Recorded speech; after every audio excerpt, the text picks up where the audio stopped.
Welcome to the Cassidy skirt tutorial. This is a very beginner-friendly skirt tutorial and it's available in sizes extra small through 3XL in AO, A4, and US letter. The link to purchase this pattern is in my bio. I'm currently wearing the mini version. It also comes in a knee-length version and a midi version, and I've made this skirt so many times. It's really simple and it can go with anything because it comes with the 3 different lengths. I hope you guys enjoy this pattern, and please let me know if you have any questions at the end. Now I have my 2 back pieces that I'm going to start with, and the first thing we're going to do is sew those darts. I know that's a little hard to see, but I do have my darts marked for both pieces. We're going to do this by folding them in on each other, so with the right sides facing, this would be the wrong side of my fabric, and we are going to fold in those darts, pin in place, and then sew them down, and we're going to do that for both of our back pieces. Once that's done, we're going to set those aside and we are going to sew down the dart for our front skirt one piece. It looks like this, and I'm going to do the same thing. I'm going to put that right sides facing, folding down the dart, and I will sew that into place. Next, I'm going to give everything a nice press, flatten those darts down. I'm going to do my front and my 2 backs. Once I have that done, I'm going to grab my front 1 piece and my front 2 piece, which is the small one right there, and I'm going to connect these with right sides facing.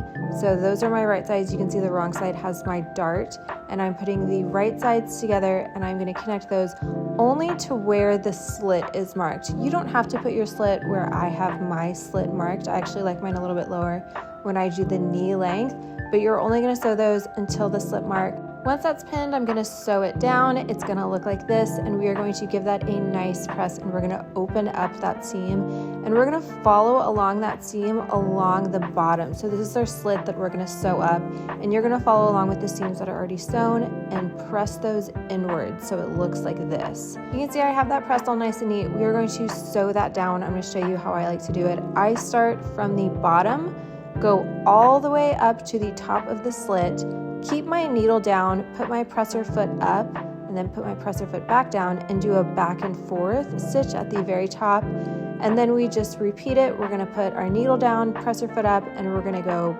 back down the other side of the slit, so that is nice and closed up in one continuous stitch rather than doing it in multiple parts. Now my front skirt piece is looking nice and neat. You can see I have that slit, and we are going to take our back pieces and put them to their corresponding sides with the right sides facing and pin all the way down. I'm going to go ahead and do this for both sides, and then once I have both of those pinned, I will sew those into place.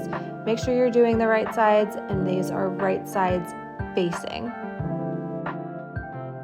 Once that's done, we are just going to give everything a nice press. Once again, I like to use the tailoring ham for the curved parts. We're just going to make everything look nice and neat, and now we're going to start with our top part.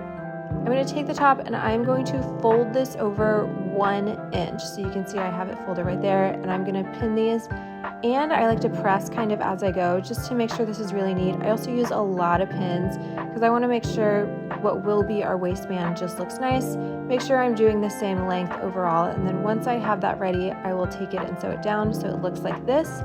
I'll also go ahead and do a nice top stitch that is optional, but I'll do a top stitch at the very top edge as well.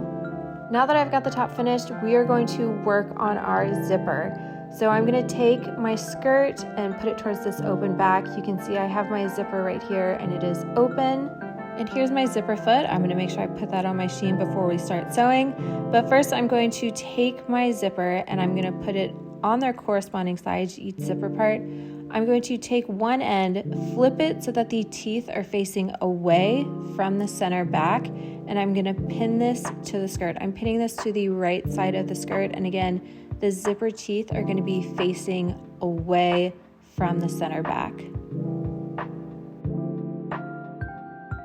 Once that's all pinned, I'm going to sew this down with my zipper foot.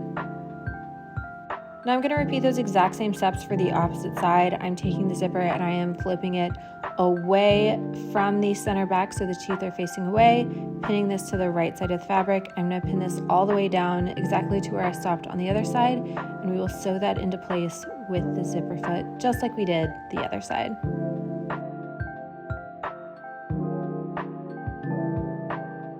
Once that's sewn down, make sure you give your zipper a nice test run and that it's looking right. I'm liking how my zipper's looking. So now I am just gonna work on closing up the bottom. So I'm going to flip this inside out and we're going to pin up that bottom seam. And when I do this, when I sew this, I like to get really, really up there. So pull your zipper out of the way while you're sewing and make sure that your new seam that you're creating with these two back layers that you're closing up starts right where your zipper ends, so right kind of where my hand is. And we're gonna sew that down into place. And once that's sewn, we're just gonna give everything a nice press. And finally, we're on our last step. We are going to just hem our skirt. I am just doing one hem that we are gonna fold up. You can also do a rolled hem if you like, but I'm just going to fold everything up once. I also like to do the same thing I did with the waistband, and I'll kind of press as I pin if I need to. Make sure it's looking even all the way along. And again, I like to use a ton of pins when I do this, and I'll kind of go and fill in later so that I know when I'm sewing that the hem looks even throughout. Once that hem is sewn, it should look like this. I'm going to give everything a nice press once more, and you have your skirt that you've completed. Congratulations. Please let me know if you have any more questions, and I hope you enjoy your skirt. Follow along if you want to see new pattern releases.